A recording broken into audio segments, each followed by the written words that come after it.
béèrè ni pé gbogbo ẹ̀dá tó bá ti ń ṣe kírísítẹ́nì nínú ayé yìí tó yẹ pé kírísítẹ́nì náà ló dẹ̀ ṣe tẹ́mi fi bọ́ lẹ́nu rẹ̀ ọ̀run àpáàdì ló máa wọ̀. Sure banka. Àyàfi ẹ rí i pé mo fi condition sí àyàfi.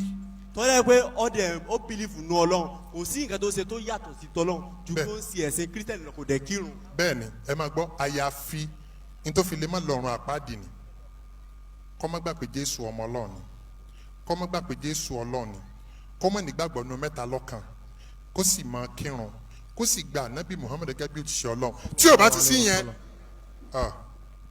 ikú sàárà ni o ẹ mọ̀ tó ṣẹlẹ̀ ànábì wa Muhammad sallallahu alaihi wasallam ó ní ẹnikẹ́ni tó bá gbọ́ nípa mi whoever ẹ̀jẹ̀ nǹkan mọ́tà ànábì wa nù hadith whoever hears about me ẹnikẹ́ni tó bá gbọ́ mi among the Christian and the Jew among the Christians and the Jew and fails to accept my mission, to accept whatever I brought, that is Islam, will be an inmate of hellfire. Iná ni Ọlọ́run wá sí ilẹ̀ nínú Al-Qur'an ní tí mo sọ yé mi kọ́ Ọlọ́run ló sọ ọ́ Ọlọ́run ni wọ́n máa yábùtágẹ̀ gọ́ọ̀rẹ́ ní ìsìlámù dínà fọlọ́ni yókìbálà mí ni wà ó wà fìlẹ̀ àkírọ́t mí nàlẹ́ kọ́ṣẹ́rẹ́ ẹnikẹ́ni tó bá ṣe ẹ̀sìn mi yàtọ̀ sí ìsìlámù a ò ní gbà lọ́wọ́ ẹ̀. Ọlọ́run ni mi Ọlọ́run ní gbà tó bá dọjọ́ kẹ́yìn. on the day of judgment. yóò bẹ ní àwọn inú òfò. ikú sàárà ló kù.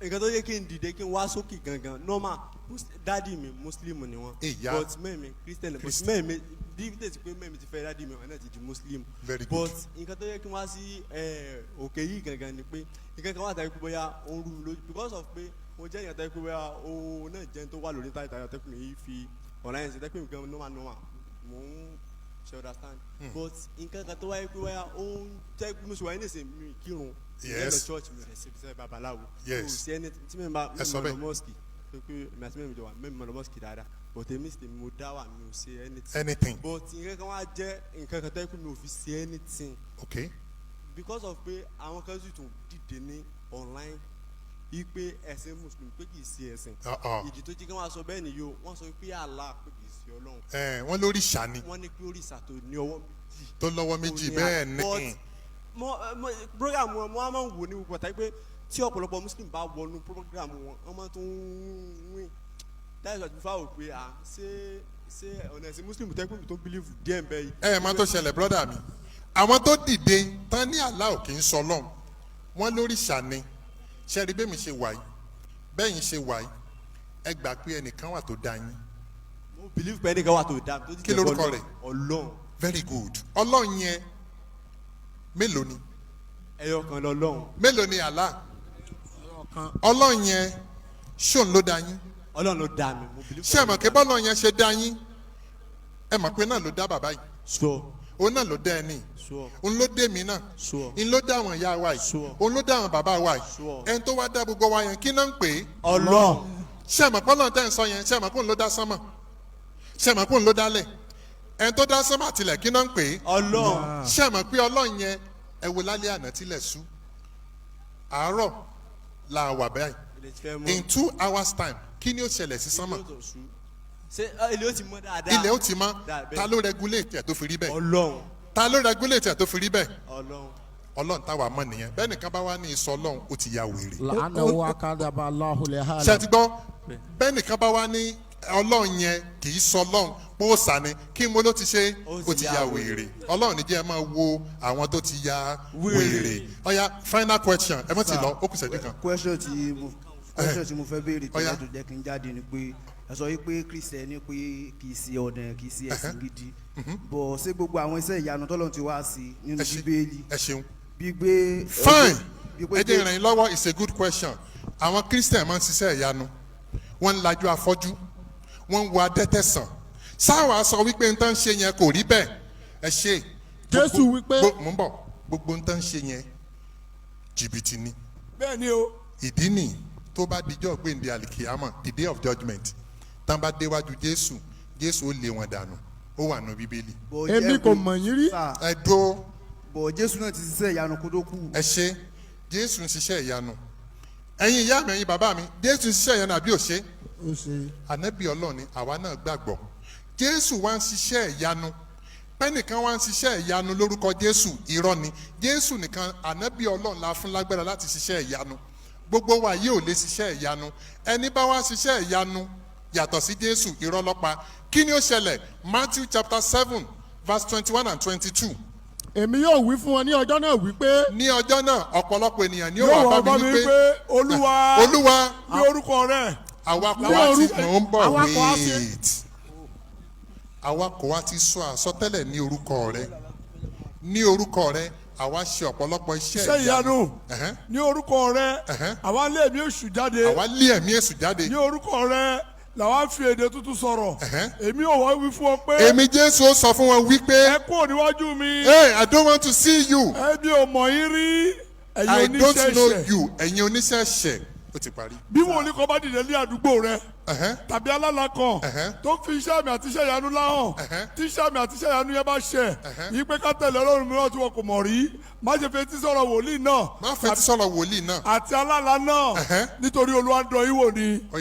bọ́sà ẹ mọ̀ Jésù ó ti jí òkú dìde Jésù ti lajú afọ́jú Jésù ti sọ wípé ìjọ kẹta tó ìgbà tó yóò kú tán kàn má gbélé bó ní sọ pé ìjọ kẹta lòun ó jíǹde ó sì jíǹde bọ̀ ọgbà tí. brother mi kò jíǹde reality nìyẹn ṣé Jésù jí dìde.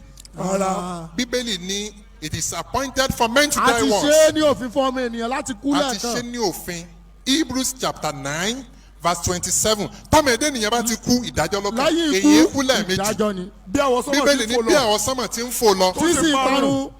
bẹ́ẹ̀ ni ẹni tó lọ sí ipò òkú. ẹnikẹ́ni tí ó bá ti lọ sí ipò òkú kí ó padà wá sí kò ilé lè mọ́. padà mọ́ ìtẹ́fi wa mọ̀ pé Jésù ò jíǹde ni ní Matthew chapter 24 verse 36. bí wọ́n ti sọ̀kọ̀ wọ̀nyí lọ́wọ́ Jésù ti kálẹ̀ wọ àárín wọn. bí wọ́n ti ń sọ nǹkan wọ̀nyí lọ́wọ́ Jésù ti ká lára ẹ̀ wọ àárín wọn. ó sì wí fún wọn pé. ó sì wí fún wọn wípé. àlàáfíà fún yín o. ẹ̀rí Jésù ó kọ́kọ́ sálámà táwọn mùsùlùmí máa ń ṣe yẹn sàlámù aleikum wọ́n rò pé ó ti jí dìde. ẹ̀rù bà wọ́n.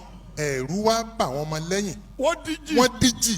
wọ́n ṣe bí àwọn rí òkú. wọ́n rò pé àwọn ti rí òkú tó jí dìde ńjọ́ kẹta kí ni Jésù wá wí. Jésù sì wí fún wọn pé èé ṣe tí ara yín kò lélẹ̀. èé ṣe tẹ́rù ń báyìí. èé ṣe tí rògbòkun ọkàn yín. èé ṣe tẹ́ fi ń rorokoro sí mi pé mo kú mo jíǹde. ẹ wo ọwọ́ mi. ọwọ́ mi ni. àti ẹsẹ̀ mi. ẹsẹ̀ mi ni. ẹ dì mí mú. tẹ́ ẹ bá di òkú mú òfurufú lẹ́dì. kí ẹ rí pé òkú kò ní eegun. èmi èyí sòkú òkú ò léegun. àti ẹran gẹ́gẹ́ bí mo ti ní. èmi léegun tẹ́ ẹ bá wá gbàgbọ́ Jésù wá ní ǹjẹ́ ẹ ní ohun tí mo lè jẹ. nígbà tí wọn gbàgbọ́ fún ayọ̀ àti ìdùnnú. Jésù wí pé. tí ẹ ní ohun tí mo lè jẹ níbí. ọkùnrin tó gbé ni. ní o tó gbé. ǹjẹ́ ẹ ní ohun tí mo lè jẹ níbí. wọ́n sì fún ní ẹja bíbù. wọ́n wá fún Jésù ní ẹja búbù. àti afárá oyin díẹ̀. ó sì gbà á ṣùkú àmọ́ jẹun. ṣé kò wá kú lórí àgbélébù ní. àtọ̀ kò kú alukurani ti wá fọ fún wa pé kò ṣe kí ni kò kú. the last question ọ̀ya. ẹgbọ́n ló ń tóbi. Allahu Akbar. sẹ́rí gèfèrí ni mí kí n tó gòkè kí n tó débẹ̀ nígbà tí mo gòkè tí mo ti di mùsùlùmí. bẹ́ẹ̀ni. oye sẹ́rí nǹkan kan mo máa ń pọ̀ nǹkan kan lẹ́nu mùsùlùmí. ok. àwọn tán ìfúndò àwọn tán gbẹ̀sìn gan. yes mo ń gbọ́ lẹ́nu wọn. yes. tó dẹ̀ jẹ́ pé ohun jáde sì sí mi. wọ́n máa ń sọ pé ànábì Ìsá náà ló di Jésù.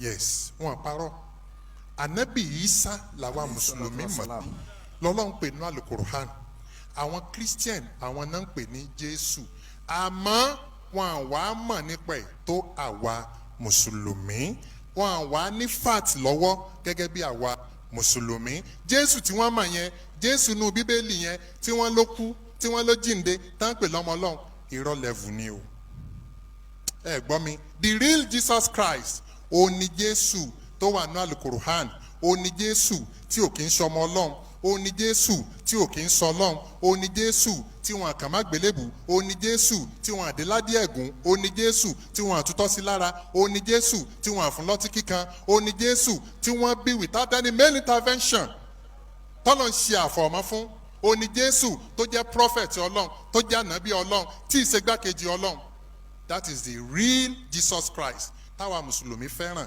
tán bá dákọ rẹ̀ kí lásọ alayhi salatu wasalam àwọn mùsùlùmí nìkan ní ṣàdúrà fún kírísítẹ́nì ṣàdúrà fún Jésù original ti Islam ni bó ṣe rí nìyẹn tó ẹ̀yin ọmọ ayé àmì nẹ́ẹ̀sì Islam ọlọ́mọfẹ́lẹ́ ṣàṣemọ fún wa ní alẹ́ inshallah bí kúndínlá ti láì ọlọ́run kàdára ká tètè bẹ̀rẹ̀ àwọn tó ń gba islam lẹ́nìí mélòó ni wọ́n báyìí 14 mélòó ni wọ́n ti bèrè orúkọ wọn Khadijat mélòó náà ní ní ìlà ní first day 14 náà ní nílà 14 náà ní ní ìlà tó ọdẹ òmójú là lọ lágbára àmẹ́lẹ̀ Ọlọ́run ojú 14 lọ ọdẹ inshallah òmójú ìlà lọ inshallah tó subhana rabbika rabbil izzati amma yasifuna wasalaamu ala al-mursalin walhamdulillahi rabbil alamin.